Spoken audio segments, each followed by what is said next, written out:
Chapter 6. When man comprehended the earth, he looked upward, and Jehovih saw him, and knew the desires of his soul.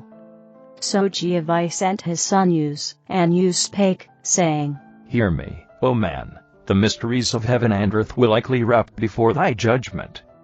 Thou art the highest, and comest to the chiefest of all kingdoms. From great Jehovih shalt thou learn wisdom, and none shall gainsay thee. But think thee, O man, of the magnitude of thy father's kingdoms and his places in the firmament. Save I take thee up to the heaven, thou canst not comprehend the places thereof. Man then rose up in spirit and ascended into the firmament, for his spirit had crystallized into separateness.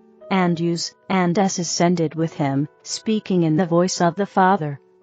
And man beheld that each and everything in the firmament was orderly, and still each to itself located. Then spake Es, saying, Behold, O man, as a farmer soweth corn in one place, and wheat in another, and roots in another, and flax, everything in a separate place, even so doth Jehovih store the ingredients of which worlds are made, everything in its place, the substance of the iron in one place, the substance of the stones in another, the substance of the vegetable kingdom in another, and even so of the substance of the animal kingdom, and the oils and sand, for he hath places in the firmament of heaven for all of them. These that thou sawest are the Agi, and the J, and the nebula, and amidst them in places there is Samu also. Let no man say, Yonder is hydrogen only, and yonder oxygen only. The divisions of the substances of his creations are not as man would make them. All the elements are to be found not only in places near at hand, but in distant places also. When the Father driveth forth his worlds in the heavens, they gather a sufficiency of all things. So also cometh it to pass that when a corporeal world is yet new and young, it is carried forth, not by random, but purposely, in the regions suited to it. Hence there is a time for Samu, a time for falling nebula, to bury deep the forests and Samuan beds, to provide coal and manure for a time thereafter. So is there a time when the earth passeth a region in the firmament, when sand and oil are rained upon it and covered up, and gaze is bound and sealed up for the coming generations of men. And man said, I am ashamed in thy sight, O Jehovih. I looked upward and said, Behold the sky, it is nothing. Then I said, It is true, the corporeal worlds are made of condensed nebula, but I saw not the wisdom and glory of thy works. I locked thee up in coincidences and happenings. Thy unseen world hath become seen, the unreal hath become the real. O that I had been mindful of thee! O that I had not put thee afar, nor imagined laws and decrees! Teach thou me, O Jehovih. How was the beginning of man? How was it with the first of the living? That thou broughtest forth. Jehovih said, Have I not declared myself in the past? In my works have I not provided thousands of years in advance? As I have shown system in the corporeal worlds, know thou, O man, that system prevaileth in the firmament. To the tree I gave life. To man I gave life and spirit also. And the spirit I made was separate from the corporeal life. Out of Esemu I made man, and man was but as a tree, but dwelling in Hake, that is, darkness. And I called him Ashu, that is, called him Adam. I looked over the wide heavens that I had made, and I saw countless millions of spirits of the dead that had lived and died on other corporeal worlds before the earth was made. I spake in the firmament, and my voice reached to the uttermost places.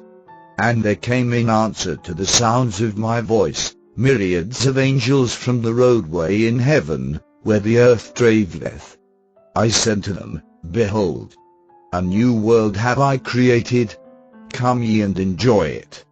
Yea, ye shall learn from it how it was with other worlds in ages past.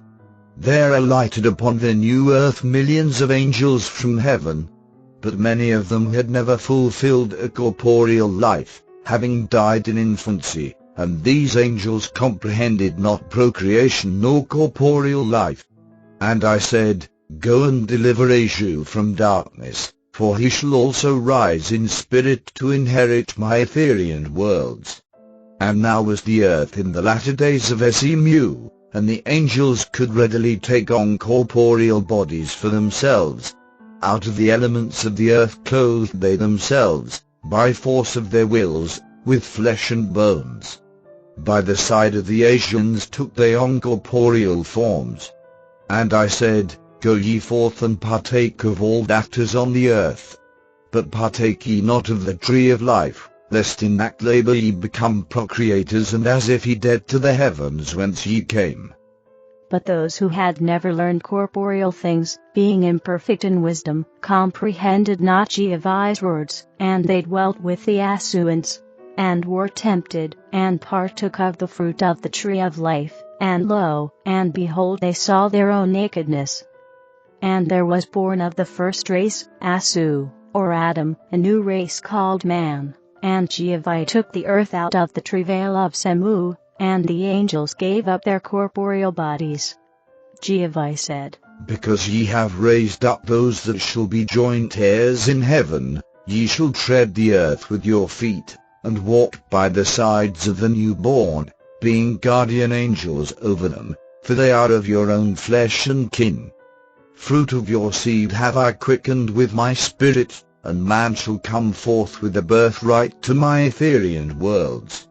As I have quickened the seed of the firstborn, so will I quicken all seed to the end of the earth. And each and every man-child and woman-child born into life will I quicken with a new spirit, which shall proceed out of me at the time of conception. Neither will I give to any spirit of the higher or lower heaven power to enter a womb, or a fetus of a womb, and be born again. As the corporeal earth passeth away, so shall pass away the first race Oahspe, that is, Adam. But as I pass not away, so shall not pass away the spirit of man.